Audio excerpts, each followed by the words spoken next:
सभी भक्तों को प्रणाम। हरिओम। हमारे आदर्श में आपका स्वागत है। वो केवल शिवरात्रि के दिन करने का होता है। आने वाली 18 फरवरी को महाशिवरात्रि है, दिन शनिवार है। इस दिन होने वाले उपाय के बारे में आपको पंडित जी बताएंगे इस वीडियो में। धतूरे का बहुत अच्छा क्रम है महाराज, वो केवल शिवरात्रि के दिन करने का होता है। कहते हैं जिसका व्यापार ना चले, व्यवसाय ना चल रहा हो, बहुत ज्यादा कष्ट में जीवन निकल रहा हो और बहुत ही ज्यादा तकलीफ हो रही हो, तो धतूरे को हल्दी में डुबोकर शंकर भगवान को शिवरात्रि के दिन रात को 12 बजे समर्पित करें। उस धतूरे को वापस उठा लाएं 5-10 मिनट के बाद, श्री शिवाय नमस्तुभ्यम बोलकर लाल कपड़े में उसको बांधकर व्यापार वाली जगह में कहीं पर भी उसको बांध दिया जाए। व्यापार पीछे नहीं हटता, व्यापार अग्रण्य भाव में बढ़ता चले जाता है। महाराज उस धतूरे को केवल परंतु शिवरात्रि के दिन रात को 12 बजे ही किया जाए, हल्दी में डुबोना पड़ता है। यही प्रमाण एक क्रम में और है महाराज जी। लिंग पुराण कहती है, मान लो किसी व्यक्ति को कोई एक भारी बीमारी हो गई, बड़ा रोग हो गया और वो रोग डॉक्टर कह रहा है कि ये ठीक नहीं होना है, बहुत तकलीफ उसमें है और कष्ट ही कष्ट है, वो ठीक नहीं हो रहा, दवाइयां लग रही, गोलियां खा रहे हैं। तो महाराज उसका भी वर्णन है। 7 धतूरे, कितने धतूरे लेना है? 7 धतूरे। कोई सी भी शिवरात्रि से मतलब महीने में एक बार शिवरात्रि आती है, प्रत्येक महीने आती है।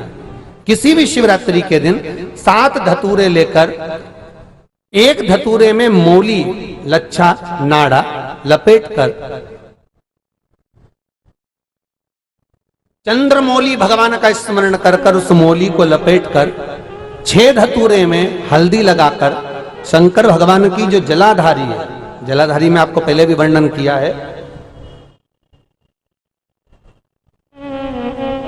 शंकर भगवान का ये शिवलिंग है, ये जलाधारी है, ये भगवान का जल निकलने का स्त्रोत, चरणारविंद का भाव। शिवलिंग जहां रखा हुआ है ये पार्वती जी का हस्त कमल है, जो ये गोल भाग है ये पार्वती का हस्त कमल है, जहां शिवलिंग रखा है। जहां से जल नीचे गिरता है उसके सीधे भाग में श्री गणेश जी महाराज का स्थान है, उसके उल्टे भाग में श्री कार्तिकेय जी का स्थान है। जलाधारी के सामने एक मोटी सी लाइन होती है, कहीं सांप बना होता है, कहीं स्थान बना होता है। जो मोटी सी लाइन है ये शंकर भगवान की सबसे छोटी लड़की अशोक सुंदरी का स्थान है। जलाधारी के ऊपर जो 3 टेकी लगी है ये भृगु ऋषि का, भृंगी गण का स्थान है। इसके ऊपर जो कलश है, कलश में जो पानी भरा जाता है वो पानी जो बूंद बूंद नीचे गिरता है, ये शंकर भगवान की 5 लड़कियों का स्थान है। जया, विषहरा, सामरीबारी, धोतली और देव, ये 5 लड़कियों का स्थान है। शंकर भगवान का संपूर्ण परिवार शिवलिंग के सामने से, जहां से जल चालू होता है गिरने के लिए नीचे की ओर जब जल जाता है, उस स्थान पर भगवान शंकर के सारे गणों का स्थान है। फिर जब जल बहकर सामने की ओर जाता है, जितनी दूर तक जल जाता है उतनी दूर तक भगवान शंकर के उस जल भाग को ग्रहण करने के लिए 33 कोटि देवताओं का स्थान है। इसलिए उस जल को हम लांघते नहीं है, क्योंकि वहां 33 कोटि देवता विराजमान रहते हैं महाराज। तो जो बीमारी डॉक्टर ने बता दी और बहुत बड़ा रोग हो गया और शरीर में कष्ट है, ठीक नहीं हो रहा, चाहे लीवर से जुड़ा हो, चाहे किडनी से जुड़ा हो, चाहे कैंसर से जुड़ा हो, और मान लो शरीर में कहीं गांठ भी हो गई है और वो मिटी नहीं रही हो, तो महाराज निवेदन है 7 धतूरे, एक धतूरे पर मौली लपेटकर वो शंकर जी के शिवलिंग के ऊपर चढ़ाना। 6 धतूरे, उसमें से एक धतूरा भगवान श्री गणेश जी का स्थान, दूसरा धतूरा श्री कार्तिकेय जी का स्थान, तीसरा धतूरा अशोक सुंदरी का स्थान। महाराज शंकर भगवान की जगदम्बा जी के हस्त कमल के ऊपर एक धतूरा, 5, एक धतूरा जहां से जल नीचे की ओर बहकर जा रहा हो, पानी जिस जगह से नीचे गिर रहा हो बिल्कुल वहीं पर एक धतूरा चढ़ा देना है। उस धतूरे को चढ़ाने के बाद वो धतूरा वापिस लेकर आना है। अवधूतेश्वर महादेव का नाम लेकर या चंपेश्वर महादेव का नाम लेकर उस धतूरे को, जो बीमार व्यक्ति है उसका स्पर्श कराकर बेलपत्री के पेड़ के नीचे पटकवा देना है महाराज। धीरे धीरे रोग में आराम मिलना प्रारंभ हो जाता है, औषधियां धीरे धीरे समाप्त हो जाती हैं और व्यक्ति स्वस्थ हो जाता है। ये केवल शिवरात्रि के दिन ही होता। 12 महीने शिवरात्रि आती है, आप किसी भी शिवरात्रि को कर सकते हो, किसी भी शिवरात्रि। कि आप चाहते हैं कि कोई रोग हमको ना घेरे, आप चाहते हैं कि कोई रोग हमको ना घेरे, और आपको लग रहा है कि कोई रोग ऐसा है जो घेर रहा है, या कोई शरीर में ऐसा रोग उत्पन्न होने वाला है, या कोई बीमारी ऐसी उत्पन्न होने वाली है, तो उसके लिए सबसे सुंदर तरीका है कि शंकर जी पर अलोनी जो गोबरी होती है, गोबरी जानते हो, कंडा, अलोना कंडा, अलोनी गोबरी, मतलब गाय ने गोबर करा और वो सूख गया, उसको थापा नहीं गया, हाथ से कंडा नहीं बनाया गया, गोबरी नहीं बनाई गई, केवल गाय ने गोबर करा, वो सूख गया, और वो सूखा हुआ जो गोबर है उसको जलाकर जो भस्म तैयार करी है, उसको जलाकर जो हमने राख तैयार करी है, भस्म बनाई है, उस भस्म को जो तैयार करा गया है, वो भस्म शिव को जो हमने समर्पित करा। पर ये करना है मुख्य शिवरात्रि वाले दिन, जो वर्ष में एक बार जो महाशिवरात्रि आती है, ये केवल उस दिन करने का, महाशिवरात्रि वाले दिन। उस भस्म को सफेद वस्त्र में लिया और बाबा पर, शंकर जी का जो मंदिर आपके करीब में हो, शिव का जो धाम आपके पास में हो, वहां बाबा पर समर्पित करी। उसी भस्म को हम उठा कर लिया, और यदि आप भस्म नहीं चढ़ा सकते तो कभी विश्वनाथ जाएं तो वहां से भस्म लिया, कभी उज्जैनी जाएं तो वहां से भस्म लिया।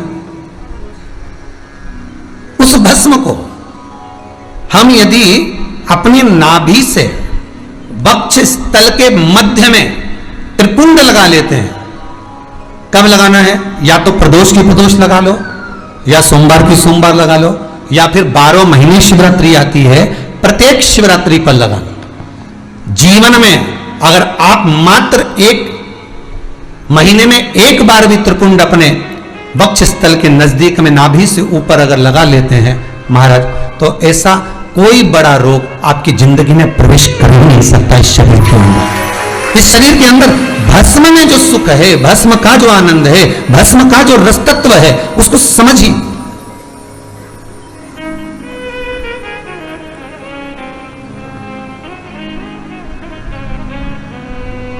वो सहज और सरल नहीं है महाराज, वो भस्म का सुख। शिवरात्रि का प्रसंग कहता है, अपने मन की अभिलाषा रखकर तुम्हें जो चाहिए, एक काली मिर्ची और तिल्ली के, काली तिल्ली के 7 दाने, एक काली मिर्ची और तिल्ली के, काली तिल्ली के कितने दाने, 7 दाने हथेली में रखकर अपनी कामना कर कर मन से अपने मन के बात को कहकर शंकर भगवान के शिवलिंग पर चढ़ा दीजिए। आपकी मनोकामना, कहते हैं हर महीने शिवरात्रि आती है, इस शिवरात्रि पर, मुख्य शिवरात्रि पर चढ़ाओगे, अगले महीने की जब शिवरात्रि आएगी तो आपकी मनोकामना पूरी हो जाएगी। एक काली मिर्ची और 7 काली तिल्ली के दाने, मात्र 7। महाराज, जिसके घर में क्लेश रहता हो, बहुत ज्यादा लड़ाई झगड़े हो रहे हैं, सास बहू के झगड़े, ना बहू कुछ सुनने को तैयार, ना सास सुनने को तैयार, और घर में बेचारे पुरुषों की आफत, यहाँ भाई भाई झगड़ रहे हो, सास बहुएं झगड़ रही हो, कुछ मत करिए। गेहूं की बाली को तोड़ो, गेहूं की बाली जानते हो ना, जिसमें आप लोग तो गेहूं की बाली को तोड़ना है, और बाली 7 बाली तोड़कर अपने घर में घुमाकर अपने घर का नाम और गोत्र बोलकर उसको शंकर को समर्पित कर दीजिए। जिंदगी में कभी सास बहू का झगड़ा नहीं होगा महाराज। शिवरात्रि के दिन उसको समर्पित करिए, आपके घर में कभी क्लेश नहीं मच सकता। 12 महीने शिवरात्रि आती है, और शिवरात्रि के दिन रात्रि को 12 बजे शंकर भगवान पर एक धतूरा चढ़ा दो। क्या चढ़ाना है, जम के बोलिए जरा, धतूरा। ये शंकर भगवान को धतूरा चढ़ा दो। 12 बजे रात्रि को शिव जी पे धतूरा चढ़ाओ, आधे घंटे तक धतूरा चढ़े रहने दो, और आप श्री शिवाय नमस्तुभ्यम का जाप करो। जिस शंकर जी पे धतूरा चढ़ाए उस मंदिर के बाहर बैठकर कौन सा मंत्र जपना है, श्री शिवाय नमस्तुभ्यम। फिर से बोलो, श्री शिवाय नमस्तुभ्यम। धतूरा चढ़ाकर श्री शिवाय नमस्तुभ्यम का स्मरण करिए। और जो दुकान नहीं चलती हो, घर में लक्ष्मी नहीं टिकती हो, खेत में फसल अच्छी नहीं आती हो, संपदा नहीं आ रही हो, बस उस धतूरे को लाल वस्त्र में बांधकर अपनी दुकान में, अपने व्यापार में, अपने घर में रात को 12:30 बजे उठाकर लाओ और 4 बजे के पहले उसको अपनी दुकान, व्यापार, व्यवसाय में उसको बांध दीजिए। और अगर जो जमीन फसल सही नहीं दे रही हो उस जमीन में ले जाकर गाड़ दीजिए। आपको जीवन में कभी तकलीफ नहीं भोगना पड़ेगी, लक्ष्मी बढ़ती चली जाएगी महाराज, संपदा बढ़ेगी। जो व्यक्ति ज्यादा बीमार रहता हो, बहुत बीमारी उसको घेरे रहती हो, परेशान रह रहा हो, बीमारी बनी हुई है, तो बोर चढ़ाइए। बेर क्या बोलते हैं यहाँ पर, बेर की बोर, वो खाने वाला बेर जो होता है, उस बेर को 7 बेर ले लो और 7 बेर को लेकर अपने ऊपर से घुमाकर शिवरात्रि की दोपहर के 12 बजे शंकर भगवान के शिवलिंग पर ले जाकर उस बेर को चढ़ा दीजिए। आपका रोग, आपकी बीमारी मात्र 3 महीने के अंदर समाप्त हो जाएगी।